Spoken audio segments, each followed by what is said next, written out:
ನಾನಂತೂ ತುಂಬಾ ಖುಷಿಯಾಗಿದ್ದೀನಿ. ಕೆಲವೇ ದಿನದಲ್ಲಿ ನನ್ನ ಫೇವ್ರೆಟ್ ಫೆಸ್ಟಿವಲ್ ಕ್ರಿಸ್ಮಸ್ ಬರ್ತಿದೆ. ರಾತ್ರಿಗೆ ಸ್ಯಾಂಟಾ ಕ್ಲಾಸ್ ಬರ್ತಾರೆ ಮತ್ತೆ ಎಲ್ಲ ಜಂತುಗಳಿಗೂ ಗಿಫ್ಟ್ ತಂದು ಕೊಡ್ತಾರೆ. ಈ ಸರಿ ಕ್ರಿಸ್ಮಸ್ಸು ಅಷ್ಟು ಒಳ್ಳೆದಾಗ ಆಗಲ್ಲ, ಯಾಕಂದ್ರೆ ಈ ಸರಿ ಯಾವುದೇ ಸ್ಯಾಂಟಾ ಕ್ಲಾಸ್ ನಿಮಗೆ ಗಿಫ್ಟ್ ಕೊಡಕ್ ಬರಲ್ಲ. ಕಾಡಲ್ಲಿ ಪಪ್ಪಾಯಿ ಗಿಡ ತುಂಬಾನೇ ಪ್ರಸಿದ್ಧ ಆಗಿತ್ತು. ಇದು ಯಾವ ಮರ ಅಂದ್ರೆ ಎಲ್ಲರೂ ಅದನ್ನ ದಪ್ಪ ಪಪ್ಪಾಯಿ ಮರ ಅಂತ ಕರಿತಿದ್ರು. ಇದು ಅದರ ಮಾಯೆಯಿಂದ ಎಲ್ಲರಿಗೂ ಸಹಾಯ ಮಾಡ್ತಿತ್ತು. ಅದರಿಂದ ಅದರ ಬಳಿ ಸಾಯಂಕಾಲ ಆಗಿದ ತಕ್ಷಣ ಪಕ್ಷಿಗಳು ಜಂತುಗಳು ಎಲ್ಲರೂ ಬಂದ್ ಸೇರ್ತಿದ್ರು. ಒಂದಿನ ಸಾಯಂಕಾಲ ದಪ್ಪ ಪಪ್ಪಾಯಿ ಮರದತ್ರ ಪಾರಿವಾಳ, ರೇಂಜೋ ಕಾಗೆ, ಟೀನು ಪಕ್ಷಿ ಮತ್ತು ಅದರ ಸ್ನೇಹಿತರು ಚಿಂಕಿ ಮಿಂಕಿ ಪಕ್ಷಿಗಳು, ಚೋಟು ಜಿಂಕೆ, ರಾಮು ಆನೆ, ಮೋಂಟು ಕೋತಿ, ಇನ್ನು ಕೆಲವು ರೀತಿಯ ಪ್ರಾಣಿಗಳು ಬಂದು ಸೇರಿದ್ವು. ನಾನಂತೂ ತುಂಬಾ ಖುಷಿಯಾಗಿದ್ದೀನಿ. ಕೆಲವೇ ದಿನದಲ್ಲಿ ನನ್ನ ಫೇವ್ರೆಟ್ ಫೆಸ್ಟಿವಲ್ ಕ್ರಿಸ್ಮಸ್ ಬರ್ತಿದೆ. ಅರೆ ವಾ, ಅದಂತೂ ನನ್ನ ಫೇವ್ರೆಟ್ ಫೆಸ್ಟಿವಲ್ ಕೂಡ. ರಾತ್ರಿಗೆ ಸ್ಯಾಂಟಾ ಕ್ಲಾಸ್ ಬರ್ತಾರೆ ಮತ್ತೆ ಎಲ್ಲ ಜಂತುಗಳಿಗೂ ಗಿಫ್ಟ್ ತಂದು ಕೊಡ್ತಾರೆ. ಅದನ್ ಕೇಳಿ ದಪ್ಪ ಪಪ್ಪಾಯಿ ಮರ ಬೇಜಾರಾಗುತ್ತೆ. ಈ ಸರಿ ಕ್ರಿಸ್ಮಸ್ಸು ಅಷ್ಟು ಒಳ್ಳೆದಾಗ ಆಗಲ್ಲ, ಯಾಕಂದ್ರೆ ಈ ಸರಿ ಯಾವುದೇ ಸ್ಯಾಂಟಾ ಕ್ಲಾಸ್ ನಿಮಗೆ ಗಿಫ್ಟ್ ಕೊಡಕ್ ಬರಲ್ಲ. ನಿಜವಾಗ್ಲೂ ಮರವಾಗಿ ನಿಂತಿರುವ ನಾನು ಈಗ ಮೊದಲು ಸ್ಯಾಂಟಾ ಕ್ಲಾಸ್ ಆಗಿರ್ತಿದ್ದೆ ನಿಮ್ದು.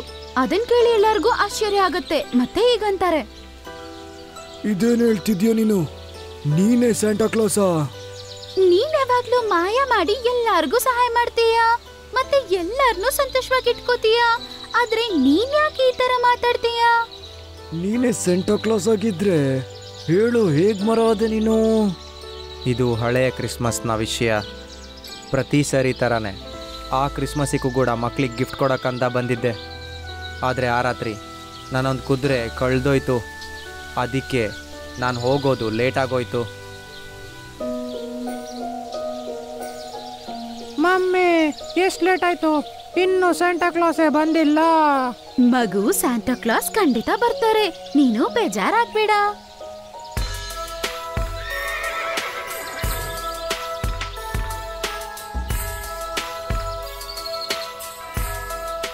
ಸಾರಿ ಮಗು, ನಾನು ಬರುವಾಗ ಸ್ವಲ್ಪ ಲೇಟ್ ಆಯಿತು. ಅದಕ್ಕೆ ಇಲ್ಲಿ ಬರೋದಕ್ಕೂ ಲೇಟ್ ಆಯಿತು ಕಣೋ. ತಗೋ ನಿನ್ನ gift. Merry Christmas. Thank you so much Santa Claus, thank you.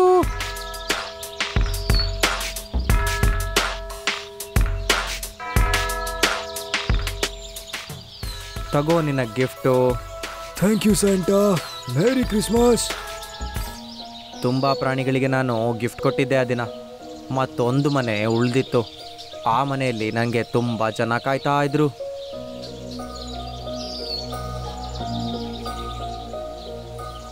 Mummy, Santa class ಇನ್ನೂ ಬಂದೇ ಇಲ್ಲ, ಅವರು ಎಲ್ಲೋಗಿದ್ದಾರೆ? ಮಗು, ಅವ್ರು ಖಂಡಿತ ಬರ್ತಾರೆ, ನೀನು ಬೇಜಾರಾಗ್ಬೇಡ. ಆ ಮಗುಗೆ ತುಂಬಾನೇ ಅಸಹನೆ ಆಗಿತ್ತು ಪಾಪ. ಅದು ಮನೆ ಆಚೆ ಬಂದು ನಿಂತ್ಕೊಂಡು ಅವ್ರ ಅಮ್ಮ ಹತ್ರ ಈಗ ಅನ್ನುತ್ತೆ, ಮಮ್ಮಿ, ನಾನು ಸ್ಯಾಂಟಾ ಕ್ಲಾಸ್ನ ಹುಡ್ಕೋಕ್ ಹೋಗ್ತಿದ್ದೀನಿ, ನೀನಿಲ್ಲೇ ನಂಗೋಸ್ಕರ ಕಾಯಿ. ಅದನ್ ಕೇಳಿ ತಾಯಿ ಬಿಯರ್ಗೆ ಭಯ ಆಗುತ್ತೆ. ಬೇಗ ಬೇಗ ಆಚೆ ಓಡಿ ಬಂದು ನೋಡುತ್ತೆ, ಆದ್ರೆ ಅದು ಇರೋದಿಲ್ಲ.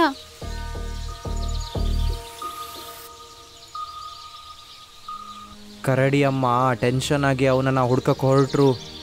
ನಾನಲ್ಲಿಗೆ ರೀಚ್ ಆಗೋವಾಗ ಅಲ್ಲಿ ಯಾರು ಇರಲಿಲ್ಲ. ಸ್ವಲ್ಪ ಟೈಮ್ ಆದ ನಂತರ ಅವಳ ಅಮ್ಮ ಬಂದರು. ನನ್ನ ಕೈಯಲ್ಲಿ ಅದರ ಮಗುವಿಗೆ ಕೊಡೋ ಗಿಫ್ಟ್ ಇತ್ತು. ಅವಳು ಅಳೋದನ್ನು ನೋಡಿ ನನಗೆ ಶಾಕ್ ಆಯಿತು. ನೀನು ಯಾಕೆ ಕೂಗ್ತಾ ಇದೆಯಾ? ಮತ್ತೆ ನಿನ್ನ ಮಗು ಎಲ್ಲಿದೆ? ನೀವೇ ಗಿಫ್ಟ್ ತಂದು ಕೊಡ್ತೀರಾ ಅಂತ ನನ್ನ ಮಗು ನಿಮ್ಗೋಸ್ಕರ ಕಾಯ್ತಾ ಇದ್ದ. ಆದ್ರೆ ನೀವ್ ಬಂದಿಲ್ಲ ಅಂತ ನಿಮ್ಮನ್ನು ಹುಡುಕೊಂಡು ಎಲ್ಲೋದ ಅಂತ ಗೊತ್ತಿಲ್ಲ. ಇವಾಗ ಎಲ್ಲ ಹುಡುಕೋದು ಅರ್ಥ ಆಗ್ತಿಲ್ಲ. ನನ್ನ ಕ್ಷಮಿಸ್ಬಿಡು, ಈ ಸರಿ ನಂಗೆ ಸ್ವಲ್ಪ ಲೇಟ್ ಆಯಿತು. ನಾನ್ ನಿಮ್ಗೆ ಶಾಪ ನೀಡ್ತೀನಿ. ಬೆಳಗಾಗೋಷ್ಟೊತ್ತಿಗೆ ನನ್ ಮಗು ನನ್ಗೆ ಸಿಕ್ಕಿಲ್ಲ ಅಂದ್ರೆ ನೀವು ಮರವಾಗಿ ಬದಲಾಗ್ತೀರಾ. ನನ್ ಮಗುಗೆ ಗಿಫ್ಟ್ ಕೊಡದೆ ಇರೋ ನೀವು ಬೇರೆ ಯಾರಿಗೂ ಖಂಡಿತ ಗಿಫ್ಟ್ ಕೊಡ್ಲೇಬಾರ್ದು. ಅವಳ ಮಾತು ಕೇಳಿ ನನಗೆ ತುಂಬ ಹೆದರಿಕೆ ಆಯಿತು. ಅದೇ ಸಮಯಕ್ಕೆ ನಾನು ಆ ಮಗುವನ್ನು ಹುಡ್ಕಕ್ಕೆ ಹೊರಟೆ. ನಾನು ಅವನನ್ನು ಎಲ್ಲ ಜಾಗದಲ್ಲಿ ಹುಡುಕಿದೆ, ಏನೂ ಸಿಕ್ಕಲೇ ಇಲ್ಲ ನನಗೆ. ಹಾಗೇನೆ ಬೆಳಿಗ್ಗೆ ಆಯಿತು. ಆಗಲೇ ನಾನು ಅಮ್ಮ ಕರಡಿ ಹತ್ರ ಹೋಗಬೇಕಿತ್ತು. ಆಗಲೇ ನನ್ನ ಗಾಡಿ ಅಲ್ಲೇ ಕೆಳಗೆ ಬಂತು ಮತ್ತು ಕೆಳಗೆ ಬಂದು ಮಾಯ ಆಗೋಯ್ತು. ನೋಡ್ತಾ ನೋಡ್ತಾ ಇದ್ದಂಗೆ ನಾನು ಮರ ಆಗೋಗ್ಬಿಟ್ಟೆ. ಆಗಿಂದ ನಾನು ಇಲ್ಲೇ ಇದ್ದೀನಿ. ಅದರ ಕಥೆಯನ್ನು ಕೇಳಿ ಎಲ್ಲ ಜಂತುಗಳು ಪಾಪ ದುಃಖಿಸ್ತವೆ. ನೀವು ಟೆನ್ಷನ್ ಮಾಡಬೇಡಿ. ಆ ಕರಡಿಯ ಅಡ್ರೆಸ್ ಹೇಳಿ, ನೀವು ನಾವದನ್ನ ಇಲ್ಲಿಗೆ ಕರ್ಕೊಂಡ್ಬರ್ತೀವಿ. ಮತ್ತು ಅವ್ರ ಮಗುನು ಕೂಡ ನಾವೇ ಕರ್ಕೊಂಡ್ಬರ್ತೀವಿ. ಅದನ್ ಕೇಳಿ ತಾಯಿ ಬಿಯರಿನ ಮನೆ ಎಲ್ಲಿದೆ ಅಂತ ಜಂತುಗಳಿಗೆ ಹೇಳುತ್ತೆ.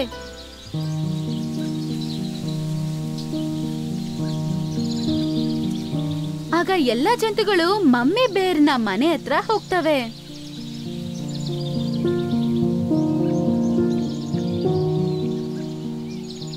ಮತ್ತೆ ಅದನ್ನ ಅವ್ರ ಜೊತೆ ಕರ್ಕೊಂಡು ದಪ್ಪ ಪಪ್ಪಾಯಿ ಮರದ ಹತ್ರ ಬರ್ತಾರೆ. ಅವಳನ್ನ ಅಲ್ಲೇ ಬಿಟ್ಬಿಟ್ಟು ಎಲ್ಲಾ ಜಂತುಗಳು ಬೇಬಿ ಬಿಯರ್ನ ಹುಡುಕೊಂಡು ಬೇರೆ ಬೇರೆ ದಿಕ್ಕಿಗೆ ಹೋಗ್ಬಿಡ್ತಾರೆ. ಮಿಟ್ಟು ಗಿಣಿ ಟಿಂಕು ನಾರಿಯ ಬಳಿ ಬಂದು ಈಗನ್ನುತ್ತೆ, ನೀವು ಹಿಂದಿನ ಬಾರಿ ಕ್ರಿಸ್ಮಸ್ಗೆ ಯಾವುದಾದ್ರೂ ಕರಡಿ ಮರಿನ ನೋಡಿದ್ರಾ? ನೋಡಿದ್ದೇನೆ, ಆದರೆ ನೀನು ಯಾಕೆ ಅದ್ರ ಬಗ್ಗೆ ಕೇಳ್ತಿದ್ಯಾ? ಅದನ್ ಕೇಳಿ ಮಿಟ್ಟು ಗಿಳಿ ಅದಕ್ಕೆ ಎಲ್ಲ ಕತೆನೂ ಹೇಳುತ್ತೆ. ಸ್ಯಾಂಟಾ ಮರ ಆಗೋಗಿದಾರಾ? ಇದು ಒಳ್ಳೇದಾಗ್ಲಿಲ್ಲ. ಆ ದೇವ್ರು ನಿಮಗೆ ಆ ಕರಡಿನ ಸಿಗೋಗಿ ಮಾಡಲಿ. ಬಾಲು ತೋಳ ಹಳೆ ಕ್ರಿಸ್ಮಸ್ ಟೈಮಲ್ಲಿ ಒಂದು ಕರಡಿಯ ಹಿಂದೆ ಓಡೋದನ್ನು ನೋಡಿದ್ದೆ. ಬೇಬಿ ಬೇರ್ ಒಂದು ಗುಹೆಯೊಳಗೆ ಹೋಗಿತ್ತು.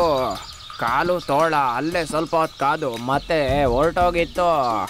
ತುಂಬ ಧನ್ಯವಾದಗಳು ಟಿಂಕು ಅಣ್ಣ, ನಾನು ಅದನ್ನು ಹುಡ್ಕಕ್ಕೆ ಹೋಗ್ತೀನಿ.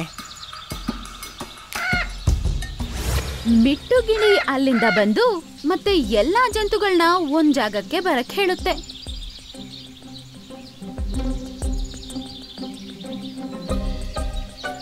ಎಲ್ಲರೂ ಸೇರಿ ಆ ಗುಹೆ ಒಳಗಡೆ ಹೋಗ್ತಾರೆ. ಈ ಗುಹೆ ತುಂಬ ದೊಡ್ಡದಿದೆ, ಇದರಲ್ಲಿ ನಾವು ಜಾಗ್ರತೆಯಾಗಿ ಹುಡುಕಬೇಕು. ಎಲ್ಲರೂ ಬೇರೆ ಬೇರೆ ಆಗಿ ಎಲ್ಲರೂ ಬೇರೆ ಬೇರೆ ದಿಕ್ಕಿಗೆ ಹೋಗಿ ಹುಡುಕಕ್ಕೆ ಶುರು ಮಾಡ್ತಾರೆ. ಮಿಟ್ಟು ಗಿಳಿ ಅದನ್ನ ಕರಿತಾ ಕರಿತಾ ತುಂಬಾ ದೂರ ಹೋಗ್ಬಿಡುತ್ತೆ. ಮತ್ತೆ ಆ ಗುಹೆಯಿನ ಇನ್ನೊಂದು ಬಾಗಿಲಿಂದ ಆಚೆ ಬರುತ್ತೆ. ಆ ಗುಹೆಯಿನ ಇನ್ನೊಂದು ಬಾಗಿಲು ಇನ್ನೊಂದು ಕಾಡಿಗೆ ಹೋಗಿ ಸೇರುತ್ತೆ. ಅಲ್ಲಿ ಹೋಗಿದ ತಕ್ಷಣ ಬೇಬಿ ಬಿಯರ್ ಅಲ್ಲಿ ಎದುರಿಗೆ ಬರುತ್ತೆ. ನೀನು ಮತ್ತೊಂದು ಕಾಡಿಂದ ಬಂದಿರೋದಾ? ಈ ಗುಹೆಯ ಮತ್ತೊಂದು ಮುಖದ ಸೈಡಲ್ಲಿರೋದು? ನಾನು ಅಲ್ಲಿಂದಲೇ ಬಂದಿರೋದು. ಮತ್ತು ನೀನು ಅದೇ ಕರಡಿ ಮರಿನ ಲಾಸ್ಟ್ ಇಯರ್ ಕ್ರಿಸ್ಮಸ್ಗೆ ಮಿಸ್ ಆಗಿತ್ತು. ಹಾಂ ಹೌದು, ನಾನು ಈ ಕಾಡಿಂದ ಹೋಗೋಕ್ಕೆ ತುಂಬ ಟ್ರೈ ಮಾಡಿದೆ. ನಾನು ಯಾವಾಗ ಈ ಗುಹೆಗೆ ಹೋದರೂ ಆ ಮಾರ್ಗ ಮರ್ತೋಗ್ತಿತ್ತು. ಮತ್ತು ಇದೇ ಬಾಯಿ ಹತ್ರ ಬಂದುಬಿಡ್ತಿದ್ದೆ. ಅದಕ್ಕೆ ನಾನು ಇದೇ ಕಾಡಲ್ಲಿ ಉಳಿದು ಬಿಟ್ಟೆ. ಈಗ ನೀನು ನನ್ನೊಟ್ಟಿಗೆ ಬಾ. ಈ ಕಾಡಲ್ಲಿರೋದು ಇನ್ನು ಅಗತ್ಯ ಇಲ್ಲ ನಿಂಗೆ. ಮಿಟ್ಟು ಗಿಳಿ ಗಾಳಿಯಲ್ಲಿ ಎಗರ್ತಾ ಇತ್ತು. ಮತ್ತೆ ಬೇಬಿ ಬಿಯರ್ ಅದ್ರ ಹಿಂದ್ಗಡೆನೆ ನಡ್ಕೊಂಡು ಹೋಯ್ತು. ಮತ್ತೆ ಒಂದೊಂದು ಜಂತುಗಳೇ ಅದ್ರ ಹಿಂದ್ಗಡೆ ನಡ್ಕೊಂಡು ಹೋಗೋಕ್ ಶುರು ಮಾಡ್ತು. ಮತ್ತೆ ಅವ್ರೆಲ್ಲಾರು ದಪ್ಪ ಪಪ್ಪಾಯ ಮರದ ಹತ್ರ ಹೋಗ್ತಾರೆ. ಅಲ್ಲಿ ತಾಯಿ ಬಿಯರ್ ಕೂತಿತ್ತು. ನೋಡಿದ ತಕ್ಷಣ ತಾಯಿ ಮಗು ಇಬ್ಬರು ಹೋಗಿ ಗಟ್ಟಿಗೆ ಹಪ್ಕೋತಾರೆ. ದಪ್ಪ ಪಪ್ಪಾಯಿ ಮರ, ನಾನ್ ನಿಮಗೆ ಕೊಟ್ಟಿರುವ ಶಾಪನ ನಾನು ಹಿಂತಗೋತೀನಿ. ಇವತ್ ಸಾಯಂಕಾಲದೊಳಗಡೆ ಮತ್ತೆ ನೀವು ಸ್ಯಾಂಟಾ ಕ್ಲಾಸ್ ಆಗಿ ಬದಲಾಗ್ತೀರಾ ಹಂಗಂತ ಹೇಳಿ ಎಲ್ಲಾರ್ಗೂ ಧನ್ಯವಾದಗಳನ್ನ ತಿಳಿಸಿ ಮಗುನ ಅಲ್ಲಿಂದ ಕರ್ಕೊಂಡು ಹೋಗ್ಬಿಡುತ್ತೆ. ಸಾಯಂಕಾಲ ಆಗಿದ ತಕ್ಷಣ ದಪ್ಪ ಪಪ್ಪಾಯಿ ಮರ ಮತ್ತೆ ಸ್ಯಾಂಟಾ ಕ್ಲಾಸ್ ಆಗಿ ಬದಲಾಗ್ತಾರೆ. ಅದನ್ನ ನೋಡಿ ಜಂತುಗಳೆಲ್ಲ ಸಂತೋಷ ಪಡ್ತವೆ.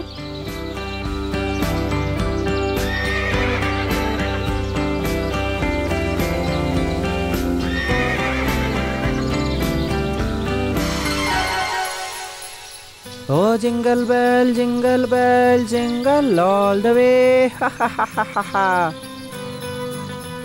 ನಾನೀಗ ನನ್ನ ನಿಜವಾದ ರೂಪಕ್ಕೆ ಬಂದ್ಬಿಟ್ಟೆ. ನಿಮ್ಮೆಲ್ರಿಗೂ ಕೂಡ ತುಂಬಾ ಧನ್ಯವಾದಗಳು.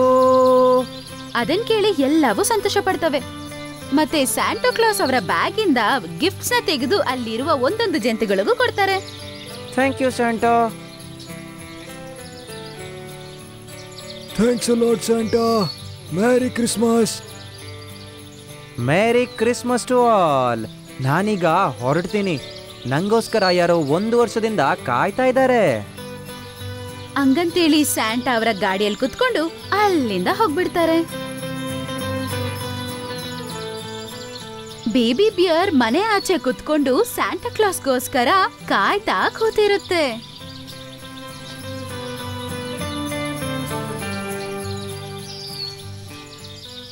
Jingle bell jingle bell jingle all the way. ಹಂಗಂತೇಳಿ ಸ್ಯಾಂಟಾ ಒಂದ್ ಗಿಫ್ಟ್ ತೆಗೆದು ಅದಕ್ಕೆ ಕೊಡ್ತಾರೆ. Thank you so much Santa. Merry Christmas.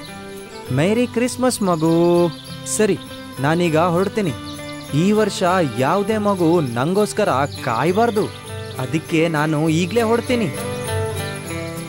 ಹಂಗಂತೇಳಿ Santa ಅವರ ಗಾಡಿಯಲ್ಲಿ ಕುತ್ಕೊಂಡು ಅಲ್ಲಿಂದ ಹೋಗ್ಬಿಡ್ತಾರೆ. ತಾಯಿ ಬೇರ್ ಮತ್ತೆ ಬೇಬಿ ಬೇರ್ ಟಾಟಾ ಹೇಳ್ತಾ ಸ್ಯಾಂಟಾಗೆ ಸೆಂಡ್ ಆಫ್ ಕೊಡ್ತಾರೆ.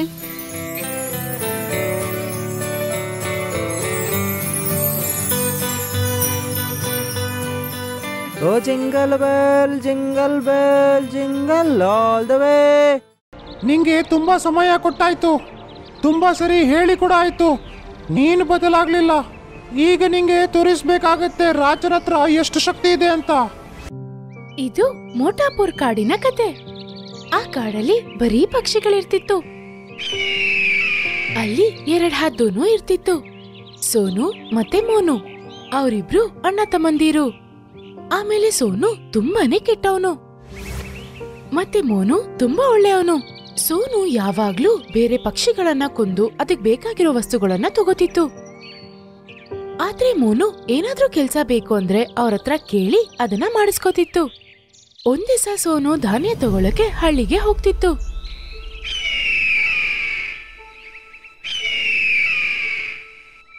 ಏಯ್, ಅದನ್ನ ನಂಗ್ ಕೊಡು, ಇಲ್ಲ ಅಂದ್ರೆ ನಾನಿನ್ನ ತಿನ್ಬಿಡ್ತೀನಿ. ಅರೆ, ಏನ್ ಹೇಳ್ತಿದ್ದೀರಾ ನೀವು? ನನ್ನ ಊಟನ ನಾನೇ ತಂದಿದ್ದೀನಿ, ನಿಮಗ್ ಬೇಕಂದ್ರೆ ನೀವ್ ಹೋಗ್ ತಗೊಳ್ಳಿ. ನಾನ್ ಯಾಕೆ ಕೊಡ್ಬೇಕು? ಸೋನುಗೆ ಅದ್ ಹೇಳಿದ್ದನ್ ಕೇಳಿ ತುಂಬಾ ಕೋಪ ಬಂದ್ಬಿಡತ್ತೆ. ಆಮೇಲೆ ಆ ಹಕ್ಕಿನ ಕೊಂದ್ಬಿಡತ್ತೆ. ಅವಾಗ ಅದೇ ಜಾಗದಲ್ಲಿ ಮೋನು ಹಾರ್ಕೊಂಡು ಹೋಗ್ತಿತ್ತು. ಅವಾಗ ಅದ್ ನೋಡುತ್ತೆ, ಸೋನು ಆ ಪಕ್ಷಿನ ಸಾಯಿಸ್ಬಿಟ್ಟಿತ್ತು. ಆಮೇಲೆ ಅದ್ ಬೇಗ ಹೋಗಿ ಸೋನುನ ಅಲ್ಲಿಂದ ತಳ್ಬಿಡತ್ತೆ. ಆಮೇಲೆ ಸೋನು ಹತ್ರ ಇಂದ ಆ ಹಕ್ಕಿಯ ಮಕ್ಕಳನ್ನ ಕಾಪಾಡ್ಬಿಡತ್ತೆ. ಯಾಕೀಗ ಮಾಡ್ದೆ ಸೋನು ನೀನು? ಹಾ, ಎಲ್ಲಾ ಪಕ್ಷಿಗಳ ನೀನು ಕೊಲ್ತಿಯಲ್ಲೋ, ಈ ಮಕ್ಕಳನ್ನು ತಿನ್ನಕ್ ಹೊರಟಿದ್ಯಾ? ಹಾ, ಮಕ್ಕಳಾದ್ರೇನು ಏನಾದ್ರೇನು, ನಿನ್ನ ಮನ್ಸು ಕಲ್ಲಾಗೋಗಿದೆ ಕಣೋ. ಹಾ, ಅವ್ರ ಮುಖನಾದ್ರೂ ನೋಡಿ ಅವ್ರನ್ನ ಬಿಟ್ಬಿಡು. ಇಲ್ಲ, ನಂಗೆ ನನ್ನ ಹೊಟ್ಟೆ ತುಂಬಿದ್ರಾಯ್ತಷ್ಟೇ. ಅವರಿಬ್ರು ಕಾಡಲ್ಲಿರೋ ಒಂದ್ ಗುಹೆ ಒಳಗೆ ಇರ್ತಿದ್ರು. ಮೋನು ಯಾವಾಗ್ಲೂ ಬೇರೆಯವ್ರಿಗೆ ಸಹಾಯ ಮಾಡ್ಬೇಕಂತಿತ್ತು, ಆದ್ರೆ ಸೋನು ಅವ್ರನ್ನ ಸಾಯಿಸಿ ಬೇಕಾಗಿರೋದನ್ನ ತಗೋತಿತ್ತು. ಒಂದಿವ್ಸ ಸೋನು ಮರದ ಮೇಲೆ ಹೋಗಿ ಕುತ್ಕೊಂಡಿತ್ತು. ಅವಾಗ ಆ ಮರ ಹೇಳುತ್ತೆ, ಕಾಪಾಡಿ ಕಾಪಾಡಿ. ಏನಾಯ್ತು ನಿಂಗೆ? ಯಾಕೆ ಹೋಗ್ತಾ ಇದ್ದೀಯಾ? ಆ ಎದುರಲ್ಲಿರೋ ಮರನ ನೋಡ್ತಾ ಇದ್ದೀಯಾ? ಅದು ನನ್ನ ಬೇರಿಂದಲೇ ಬಂದಿದ್ದು. ಅದಕ್ಕೆ ಯಾರೋ ಬಾಣ ಹೊಡೆದಿದ್ದಾರೆ, ಅದಕ್ಕೆ ನೋಯ್ತಾ ಇದೆ. ನೀನ್ ದಯವಿಟ್ಟು ಆ ಬಾಣ ತೆಗಿತೀಯಾ? ಆ ಕೆಲ್ಸ ನಾನ್ ಯಾಕೆ ಮಾಡ್ಲಿ? ನಾನೇನ್ ಕೆಲ್ಸ ಮಾಡಲ್ಲ. ಮಗು, ಅದನ್ನ ತೆಗ್ಬಿಡು. ನಿನ್ನಿಂದ ದೊಡ್ಡ ಉಪಕಾರ ಆಗೋಗುತ್ತೆ. ಮುಂದೆ ಯಾವಾಗಾದ್ರೂ ನಾನ್ ನಿಂಗ್ ಸಹಾಯ ಮಾಡ್ತೀನಿ. ಸೋನು ಹದ್ದು ಏನು ಹೇಳ್ದೆ ಅಲ್ಲಿಂದ ಹೊರಟು ಹೋಗತ್ತೆ. ಮತ್ತೆ ಅಲ್ಲಿಗೆ ಮೋನು ಹದ್ದುನು ಬಂತು. ಆಮೇಲೆ ಮರದ ಮೇಲೆ ಹೋಗಿ ಕುತ್ಕೊಳತ್ತೆ. ಮರ ಅವಾಗ್ಲೂ ಅಳ್ತಿತ್ತು.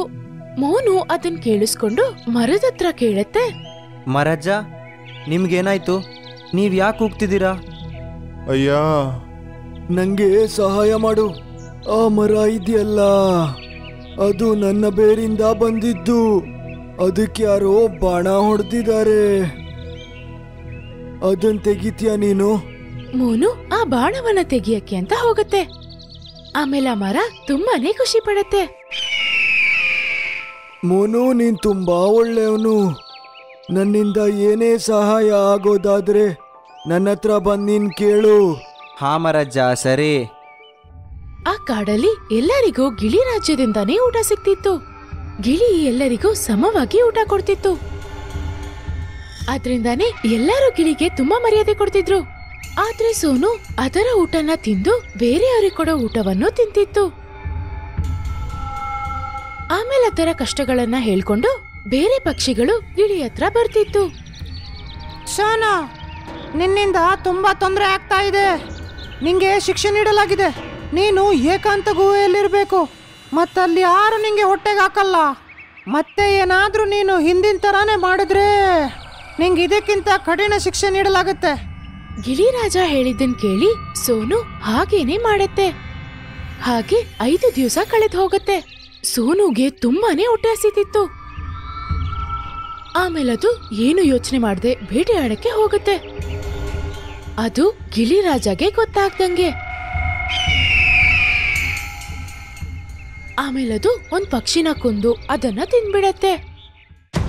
ಆದ್ರೆ ಗಿಳಿರಾಜಗೆ ಈ ವಿಷಯ ಗೊತ್ತಾಗ್ಬಿಡತ್ತೆ, ಸೋನು ಒಂದ್ ಪಕ್ಷಿನ ಬೇಟೆಯಾಡಿ ತಿಂದಿದೆ ಅಂತ. ಅವಾಗ ಗಿಳಿರಾಜ ಸೋನುನ ಕರೀತಾರೆ.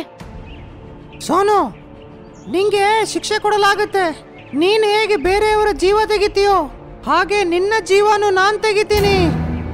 ಗಿಳಿರಾಜ, ದಯವಿಟ್ಟು ಕ್ಷಮಿಸ್ಬಿಡಿ. ಇನ್ ಮುಂದೆ ನಾನೇನು ಮಾಡಲ್ಲ. ದಯವಿಟ್ಟು ಕ್ಷಮಿಸ್ಬಿಡಿ. ಇಲ್ಲ, ನಿಂಗೆ ತುಂಬಾ ಸಮಯ ಕೊಟ್ಟಾಯ್ತು. ತುಂಬಾ ಸರಿ ಹೇಳಿ ಕೂಡ ಆಯ್ತು. ನೀನು ಬದಲಾಗ್ಲಿಲ್ಲ. ಈಗ ನಿಂಗೆ ತೋರಿಸ್ಬೇಕಾಗತ್ತೆ ರಾಜನ ಹತ್ರ ಎಷ್ಟು ಶಕ್ತಿ ಇದೆ ಅಂತ. ಸೋನು ಹದ್ದನ್ನ ಬಲಿ ಕೊಡ್ಬೇಕು ಅಂತ ಗಿಳಿರಾಜ ಘೋಷಣೆಯನ್ನ ಕೊಡ್ತಾರೆ.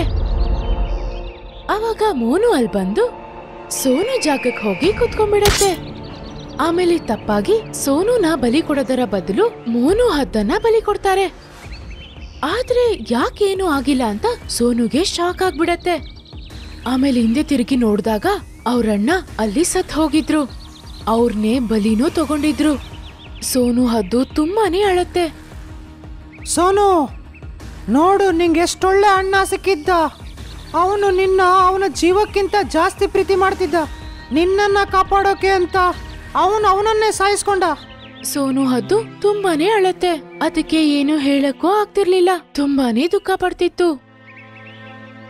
ಆಮೇಲದು ತಿರ್ಗಾ ಅದರ ಗುಹೆಗೋಗಿ ಅಲ್ಲೇ ಇರ್ತಿತ್ತು. ಸೋನುಗೆ ಅದರ ಅಣ್ಣನ ಜ್ಞಾಪಕ ತುಂಬಾನೇ ಇತ್ತು. ಅವ್ರು ಹೇಗ್ ಒಟ್ಟಿಗೆ ಹಾರ್ತಿದ್ರು, ಹೇಗ್ ಆಟಾಡ್ತಿದ್ರು ಎಲ್ಲ ಜ್ಞಾಪಕ ಬರ್ತಿತ್ತು. ಅದಾದ್ಮೇಲೆ ಸೋನು ಯಾವ ಪಕ್ಷಿನಾನು ಸಾಯಿಸದೇ ಇಲ್ಲ, ಬದಲಾಗಿ ಸಹಾಯ ಮಾಡ್ತಿತ್ತು. ಮತ್ತೆ ತುಂಬಾ ಒಳ್ಳೆಯದಾಗಿ ಬದಲಾಗಿತ್ತು. ಮೋನು ಹದ್ದನ್ನ ಬಲಿ ಕೊಟ್ಮೇಲೆ ಸೋನು ಹದ್ದಿಗೆ ಗೊತ್ತಾಯ್ತು, ಯಾವ್ ತಪ್ಪು ಮಾಡದೇ ಇರೋ ಪ್ರಾಣ ಹೋದ್ರೆ ಎಷ್ಟು ಕಷ್ಟ ಆಗತ್ತೆ ಅಂತ. ಅವರು ಯಾವ್ದೋ ಒಂದ್ ಕುಟುಂಬದ ಸದಸ್ಯರಾಗಿರ್ತಾರೆ. ಯಾರೋ ಒಬ್ರಿಗೆ ತುಂಬಾ ಇಷ್ಟ ಆಗಿರ್ತಾರೆ. ಈ ಕಥೆಯಿಂದ ನಮಗೇನ್ ಗೊತ್ತಾಗತ್ತೆ ಅಂದ್ರೆ, ನಮ್ಮಿಂದ ಬೇರೆಯವ್ರಿಗೆ ಕಷ್ಟ ಆಗೋ ತರ ನಾವು ಯಾವತ್ತಿಗೂ ನಡ್ಕೋಬಾರ್ದು. ಎಲ್ಲರಿಗೂ ಸಹಾಯ ಮಾಡ್ಬೇಕು.